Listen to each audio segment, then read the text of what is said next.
Round 5 of the Chess World Cup 2025. The stage is set. Across the board, Levon Aronian, now proudly representing the United States of America, a veteran whose creativity has shaped generations. Opposite him, Arjun Erigaisi, India's blazing talent. Young, fearless, and sharp as a razor. Tonight's game is a study in subtle buildup, nerves, and then two decisive moments. Aronian opens with pawn to e4, classical, direct, commanding the center. Arjun mirrors with pawn to e5, symmetry, the simplest reply but already setting up a battle for the central squares. Knight to f3 from Aronian.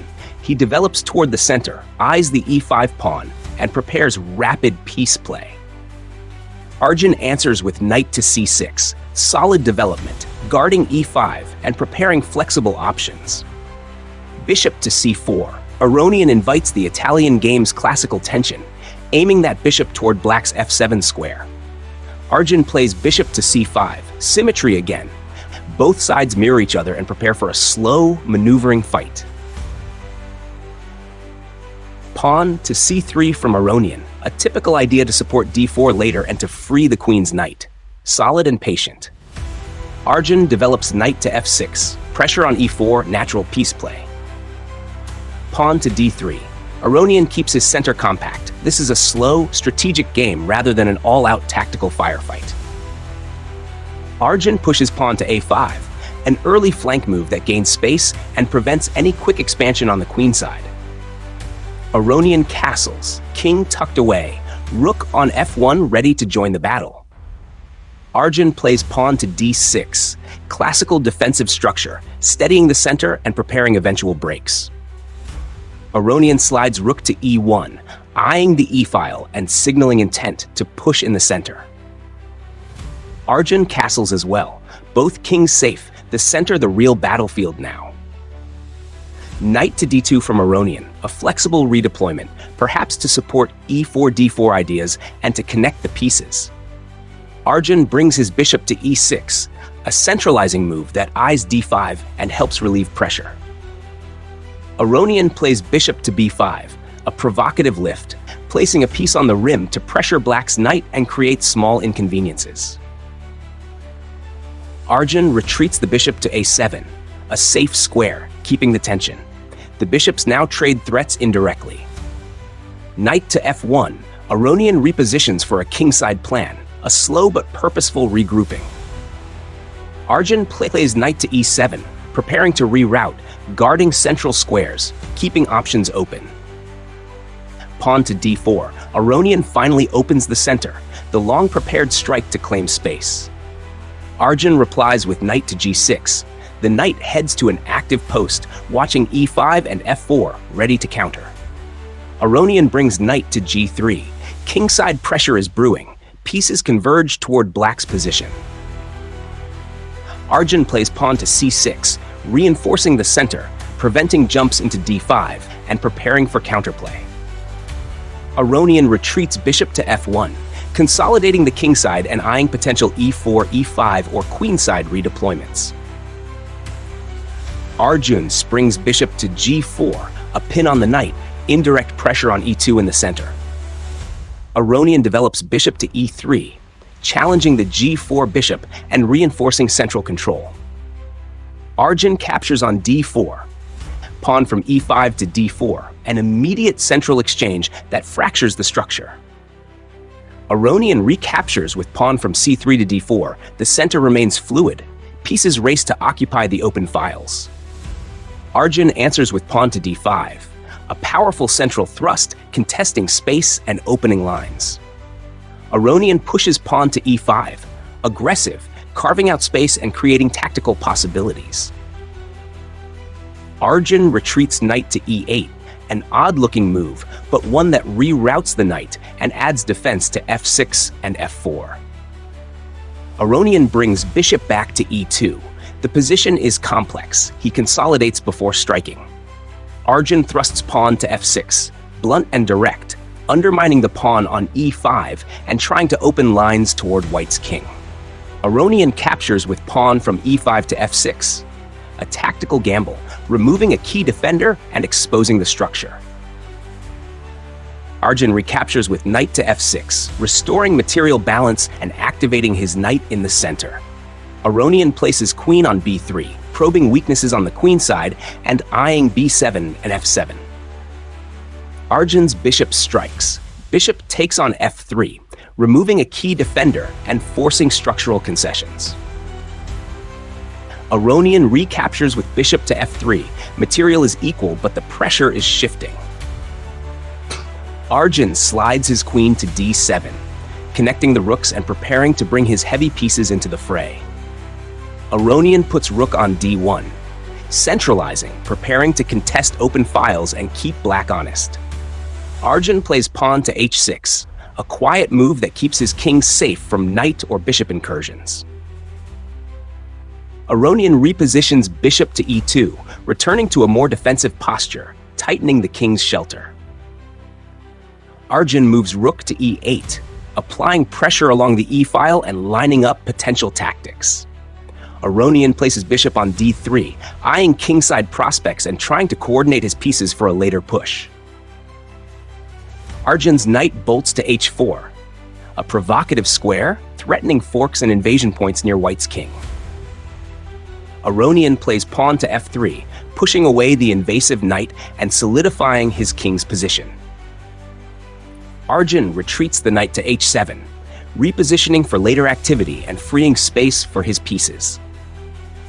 Aronian slides bishop to b1, a subtle redeployment, eyeing the long diagonal toward black's kingside. Arjun jumps knight to g5. That knight now threatens f3 and e4. The pressure is escalating. Aronian repositions his queen to c2, coordinating rooks and bishops, trying to breathe life into his setup. Arjun plays pawn to g6, blunting potential knight jumps and preparing to expand on the kingside. Aronian tucks his king to h1, a standard waiting move that removes potential tactics on the g-file. Arjun brings queen to f7, centralizing his heavy piece and eyeing the kingside. Aronian slides queen to f2, protecting key squares and preparing for potential exchanges. Arjun quietly retreats his bishop to b8, perhaps stepping back to reroute it or to unmask tactics aimed at the kingside. Aronian brings the other knight to f1, regrouping defensively, preparing to contest g3 and e3. 0-point force. Arjun places a knight on f5, a knight on the rim but highly active, aiming at d4 and h4 and ready for invasion. Aronian places bishop on d2, connecting his pieces and preparing central action. Arjun shifts his bishop to c7, a diagonal move with latent threats toward h2. Aronian pushes knight to e3, an attempt to activate, challenge black's centralized knights, and free his position. Arjun captures on e3 with knight to e3, exchanging pieces and eroding white's hopes for activity. Aronian recaptures with bishop to e3. Material is still even, but black's activity now dominates. Arjun calmly steps his king to g7, safe and ready to bring rooks into the battle. Aronian plays queen to f1, a move that looks logical at a glance, but begins to unravel the coordination of his pieces. This is the first decisive moment, a tiny misplacement that hands over the initiative. Arjun responds with rook to e6, an attempt to increase pressure, but here he misses an even stronger shot, a capture on h2 that would have pierced white's king's shelter immediately. Instead, he chooses rook to e6, still powerful, still winning in practical terms, but not the absolute killer. Aronian retreats bishop to g1, scrambling to patch his king's defenses and regain coordination. Arjun doubles rooks on the e-file, rook to e8, lining up forces as the tension escalates. Aronian sacrifices material with rook takes on e6, removing a key attacker and forcing simplifications that might save his game. Arjun recaptures with rook to e6, material parity restored, but the position is razor thin and both players are under clock pressure. Aronian plays pawn to a3, a waiting move that looks harmless but fails to address the real threats. The clock is ticking. Every decision now carries enormous weight. Arjun pushes pawn to h5, an aggressive jab aimed at opening lines and exploiting white's weakened kingside. Aronian returns queen to f2, seeking counterplay, trying to consolidate, but his forces are awkwardly placed. Time is slipping away. Arjun brings his queen to f4, now fully on the attack, menacing key squares and coordinating with knights and rooks. Aronian plays rook to e1, a move that must have felt natural in the moment, a final hope to contest the file. But under fatigue and pressure, it becomes a fatal error. Arjun's knight storms to h3, a lethal intrusion.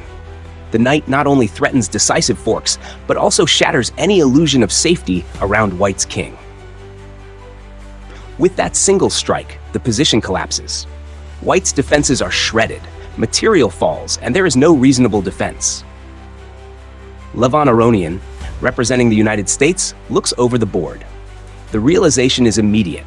He packs his pieces, stands, and resigns. What we witnessed, a slow-burning game that erupted into disaster because of two critical moments. First, Aronian's queen to f1 on move 33.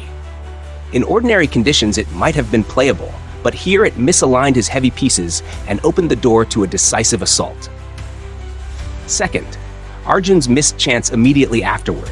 He had an even stronger killing continuation with bishop to h2, which would have torn open the king's shelter instantly. Instead, he played rook to e6, still strong, still winning, but not the absolute maximum. And finally, in time trouble and under immense pressure, Aronian's rook to e1 allowed the final beautiful knight invasion, knight to h3. That move ended the game. Credit to Arjun Erigaisi, unforgiving, alert, and clinical when the opportunity arose. Credit also to Levon Aronian, a titan who brings creativity to every battle. Tonight, the World Cup wrote another dramatic chapter. If you enjoyed the drama, smash that like button, subscribe for more deep dive breakdowns, and tell us in the comments, which move do you think decided the game?